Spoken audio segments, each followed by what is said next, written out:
Hey, salut tout le monde, c'est Lixor et aujourd'hui on se retrouve pour une nouvelle vidéo. Alors aujourd'hui je vais vous montrer quelques astuces qui vont vous permettre d'améliorer les performances de Windows et ce, attention, sans aucun logiciel. Alors il y a différentes techniques qui permettent d'améliorer la vitesse de Windows en général.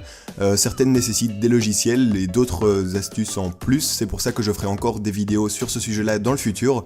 Mais aujourd'hui on va se concentrer sur quelques astuces relativement simples à réaliser qui permettent d'améliorer la fluidité de Windows sans aucun programme, sans aucun logiciel. Donc c'est parti, on commence tout de suite avec l'astuce numéro 1. Let's go!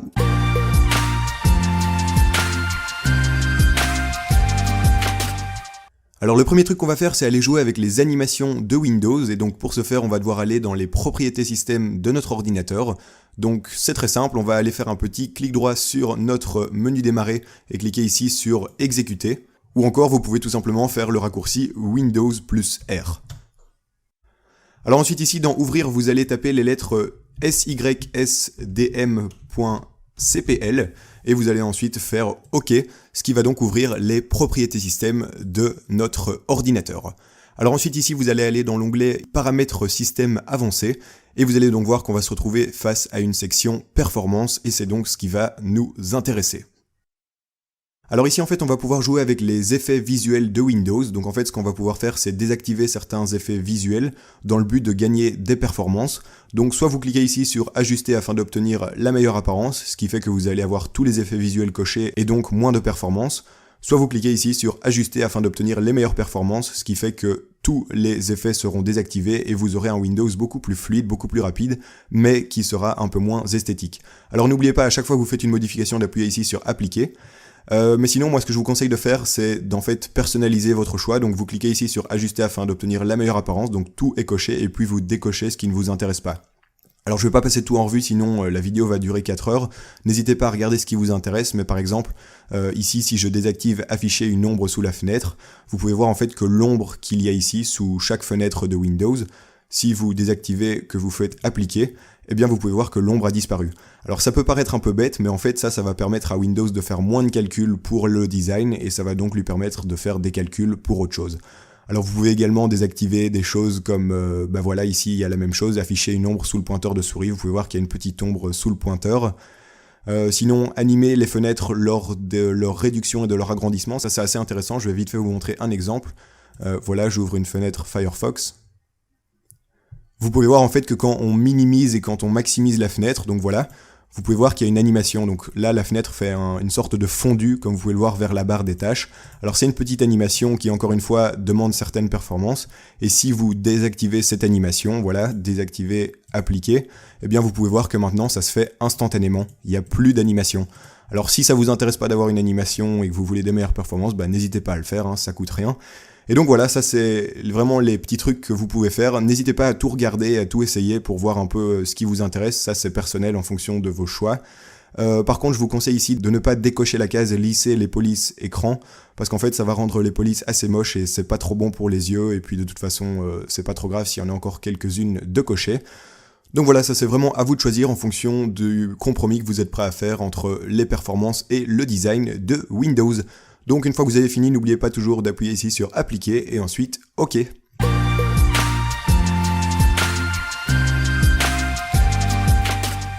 La deuxième astuce consiste à aller modifier le mode de gestion d'alimentation. Donc pour ce faire, vous allez tout simplement aller sur la barre des tâches ici, sur l'espèce de petit chargeur, et faire un clic droit et ensuite aller sur option d'alimentation.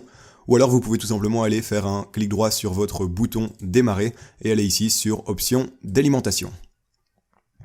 Alors ici on va jouer avec l'alimentation de votre ordinateur ainsi qu'avec les performances encore une fois. Le but en fait ça va être de faire tourner votre ordinateur au maximum le plus souvent possible.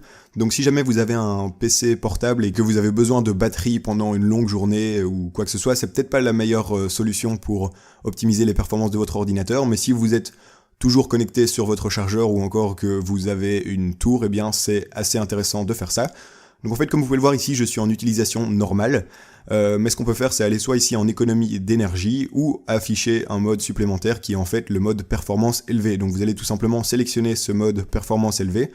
Ça va consommer davantage d'énergie, mais votre ordinateur sera plus performant et vous pouvez même aller modifier les paramètres de ce mode. Vous pouvez voir que ça va déjà faire des petites évolutions au niveau de la luminosité, etc. Mais surtout, quand vous allez modifier les paramètres d'alimentation avancés, vous allez pouvoir voir en fait que vous êtes ici en performance élevée. Et donc vous allez en fait améliorer pas mal de choses et faire en sorte que votre ordinateur tourne au maximum de sa puissance. Il y a certaines choses qui ne vont pas influencer la performance, mais il y a d'autres choses qui vont le faire, comme par exemple ici au niveau de la carte graphique, vous allez voir que le maximum performance est activé. Donc voilà, ça c'est encore un petit truc à faire, tout simplement activer le mode performance élevée si vous n'avez pas de problème de batterie.